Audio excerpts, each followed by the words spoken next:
Mais uma vez, a presidente perdeu uma oportunidade de se defender, porque a rigor não há como se defender das imputações que lhe são feitas. É sempre bom esclarecer.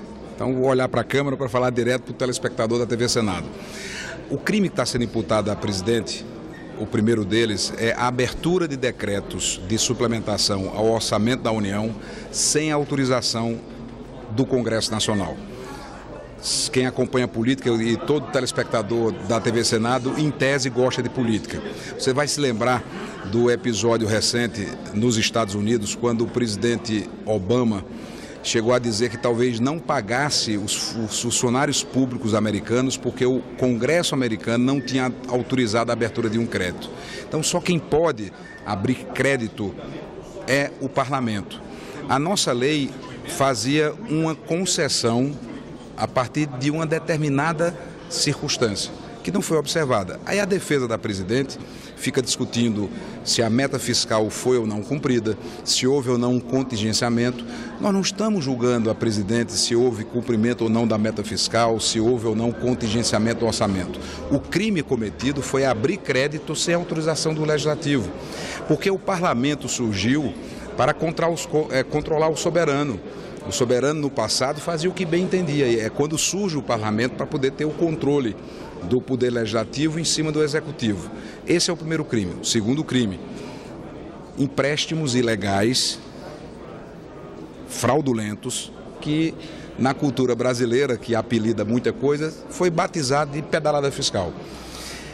Ficou claro nos depoimentos de ontem e de hoje que o governo fez sim as pedaladas e contraiu os empréstimos, porque no caso da banca privada, dos bancos privados, o pagamento foi feito. O atraso ocorreu nos bancos públicos, que são exatamente os bancos controlados pelo governo. Então, ao longo de todos os depoimentos, ela não conseguiu, através de sua defesa, responder essas acusações. O Senado vai cumprir a lei, o Senado vai respeitar a Constituição, o Senado fará justiça e vai condenar a presidente Dilma na próxima semana, porque em decorrência desses graves crimes, o Brasil vive hoje a mais grave crise da sua história. Não são crimes que não tiveram consequência alguma, não.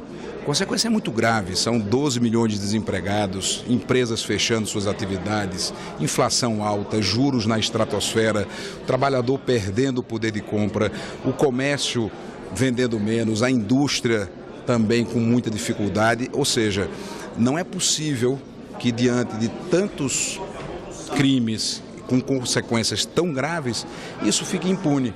Seria um péssimo exemplo para as futuras gerações. Então, restou provado que os crimes foram cometidos e ela, por isso, será punida.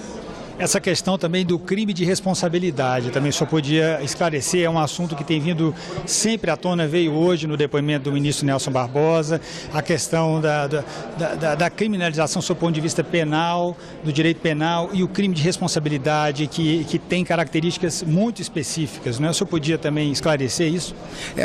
Às vezes as pessoas confundem um pouco. O crime de responsabilidade é uma tipificação prevista na Constituição, o artigo 85 da nossa Constituição, e que é previsto exatamente em cima de determinadas circunstâncias. São 7 circunstâncias em que se caracteriza, na qual se tipifica o crime de responsabilidade. Uma delas, desrespeitar a lei orçamentária. Está na Constituição brasileira. É um comando da Constituição. Portanto, o zelo ao cumprimento do orçamento é obrigatório para qualquer governante. Por muito, muito menos, prefeitos no interior do Brasil, prefeitos Brasil afora já perderam seus mandatos, mas por muito menos. E nós temos que viver numa república onde a lei seja para todos e não apenas para alguns. Porque prefeitos e governadores são punidos e a presidente não pode ser punida? Argumenta-se, não, mas ela tem a legitimidade do voto. O voto, como bem disse o deputado Pedro Cunha Lima, quando encaminhou o impeachment na Câmara, quem ganha nas urnas não recebe um direito acima do povo, mas sim um dever abaixo dele. E, sobretudo, para quem ganhou nas circunstâncias em que a presidente Dilma foi eleita, numa imensa utilização de máquina pública, porque ela mentiu para o Brasil, tanto é que depois da eleição veio uma frustração imensa para o país, ela mentiu para o povo brasileiro, usou de todos os instrumentos da máquina pública para ganhar a eleição e, portanto, esse mandato está sendo questionado também na Justiça Eleitoral. Se por acaso ela escapasse do Senado, o que não vai acontecer, ela seria cassada pela Justiça Eleitoral pelos crimes gravíssimos que também cometeu no âmbito do eleitoral. Agora, essa comparação com governadores e prefeitos também tem sido um tema recorrente aqui nos debates, não é? A gente poderia dizer que também existem algumas particularidades hoje, no caso da Presidente da República e dos governadores. Eu me lembro aqui de antemão a questão dos bancos, né, que foi citado, os bancos públicos. Os estados hoje não têm mais bancos para onde poderia ser feito esse tipo de recurso que a Presidente usou. O senhor poderia também tratar esse assunto aqui para nós? Quer dizer, o que difere hoje esse tipo de situação quando analisamos governadores, prefeitos e a Presidente da República? É um assunto importante que você traz. Na década de 90, eu venho do estado, a Paraíba, que eu tenho muita honra de representar aqui no Senado, e assim como aconteceu em vários outros estados, os bancos foram liquidados, foram fechados, exatamente porque os governadores faziam pedaladas fiscais. Os governadores tinham controle sobre os bancos, não tinham receita suficiente para determinadas despesas, determinados gastos, iam nesses bancos e de forma fraudulenta tomavam emprestado sem poder. Foi quando a União liquidou e fechou esses bancos. Esperávamos que essa prática não se repetisse mais. Qual é a surpresa? Não apenas ela se repete, mas ela vem de volta praticada pelo próprio governo federal.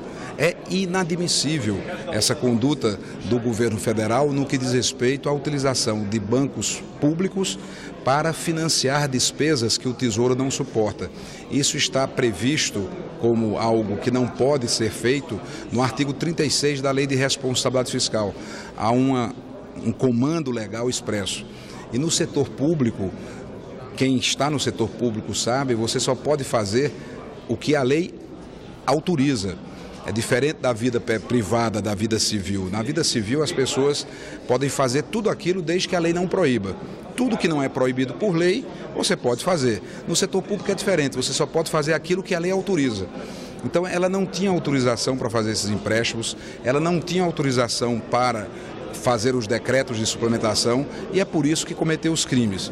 Em que resultou esses crimes? Simplesmente na maior crise econômica da história do Brasil. E isso, repito, não pode ficar impune. Conversávamos agora há pouco também com o senador Jorge Viana sobre a lei do impeachment. Ele defendendo também a necessidade de rever essa lei. O senhor acha que cabe, passado todo esse processo, que seja reavaliado esse instrumento da lei do impeachment? Eu acho que sim. É uma lei antiga. Foi escrita sob a égide da Constituição de 46. Então, com o decorrer de todo esse tempo, é preciso uma revisão. Talvez o recall seja muito mais eficaz, muito mais moderno, muito menos traumático do que o impeachment. O impeachment é, por natureza, traumático, basta ver o que está acontecendo no Brasil. Então, não vejo mal nenhum em aprimorar a nossa legislação também em termos do processo de impeachment e talvez até a sua substituição pelo instrumento do recall.